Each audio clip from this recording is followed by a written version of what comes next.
Hello guys, Durga পূজা 2024 তুমি যদি বনেদি বাড়ির পুজো পরিক্রমা করতে চাও টিকিট বুকিং করে অনলাইনে, তুমি বুক মাই শোতে পেয়ে যাবে।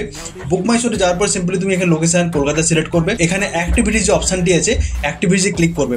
তারপর তুমি নিচে যাওয়ার পর অপশনটি পেয়ে যাবে বনেদি বাড়ির পুজো পরিক্রমা বলে। টিকিটের প্রাইস রেট একটু বেশি আছে, 3000 টাকা পার টিকিটের রেট আছে। এই যে টাইমিংটা এবং ডেটটা দেখতে পাচ্ছ 11 অক্টোবর ফ্রাইডে সকাল 8:30। এবারে তোমাকে বলে দেই, নিচে তুমি টিকিট বুকিং এর আগে অ্যাবাউট যে সেকশনে পড়ে দেবে পুজো দর্শনের বনেদি বাড়ি কোন কোন পুজোগুলি তোমাদের দেখানো হবে। এই যে 5টি পুজো এখানে দেখতে পাচ্ছ। তারপর এর মধ্যে কি কি আছে, যেমন দেখতে পাচ্ছ একটি ট্যুর সিস্টেম করা হবে, এসি বাস বা টেম্পো ট্রাভেলার বা সিমিলার টাইপ এইরকম এসি বাসে করে নিয়ে যাওয়া হবে। তারপর প্যাকেট ব্রেকফাস্ট থাকবে, তারপর বাফেট লাঞ্চ থাকবে, 3 star hotel for lunch only. এবারে বলে দিই, এই যে বনেদি বাড়ি ভিজিটের যে পিক আপ পয়েন্ট কোথায় থাকবে, স্প্ল্যানেডের ইস্ট প্ল্যানেড এবং নিয়ার জেমস হকি সরণিতে, এখান থেকে কিন্তু পিক আপ করা হবে। 8:30 থেকে 9টার মধ্যে তোমার কিন্তু ব্রেকফাস্ট হয়ে যাবে সর্বপ্রথম, তারপরে পিক আপ হবে এবং তারপরে লাঞ্চ যেটা বাফেট লাঞ্চ সিস্টেম, যেটা হচ্ছে 2:30 থেকে 3:30টার মধ্যে। এবার তুমি সবকিছু পড়ে দেওয়ার পরে তুমি কিন্তু একবার টিকিটটা বুক করতে পারো।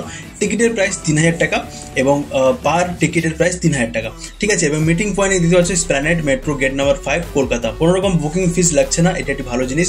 বুক নাও অপশন পেয়ে যাবে, বুক নাও ক্লিক করে দেবে। তারপর এখানে দিতে হচ্ছে অ্যাড টিকিট এন্ট্রি ফর 1, 3000 টাকা টিকিটের প্রাইসেস পার পার্সনের জন্য। ম্যাক্সিমাম তুমি 6টা টিকিট বুক করতে পারবে এবং মিনিমাম 1 তোমাকে বুক করতে হবে।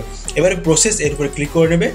এবারে ক্লিক করার পর দেখতে পাচ্ছ এখানে কোনো রকম ফিজিক্যাল টিকিট লাগবে না, মানে এম টিকিটে তুমি যেমন অনলাইনে বুক করবে এটি দেখিয়ে তুমি কিন্তু এন্ট্রি করতে পারবে। তোমাকে অনলাইন টিকিট বুকিং করতে হবে, কোনো রকম প্রিন্ট আউট বা ফিজিক্যাল টিকিটের দরকার নেই। এবার প্রসেস টু পে এর উপরে ক্লিক করে নেবে। তারপর তোমাকে এখানে পেমেন্ট করে দিতে হবে। এখানে credit card, debit card, net banking, PI যে কোনো রকম ইউজ করে, মোবাইল ওয়ালেট ইউজ করে তুমি কিন্তু পেমেন্ট করে দেবে। পেমেন্ট করার পরে তোমার সাকসেসফুলি মেসেজ পেয়ে যাবে, মেল পেয়ে যাবে যে তোমার টিকিট বুকিং হয়ে গেছে বলে। তো এই যে ই টিকিটটা কনফার্ম পেয়ে গেলে এইটি দেখিয়ে কিন্তু তোমার এন্ট্রি হবে। এর জন্য যে pick up point, meeting point কখন পৌঁছাবে সব তোমার কাছে মেল বা মেসেজ এসে যাবে হোয়াটসঅ্যাপে।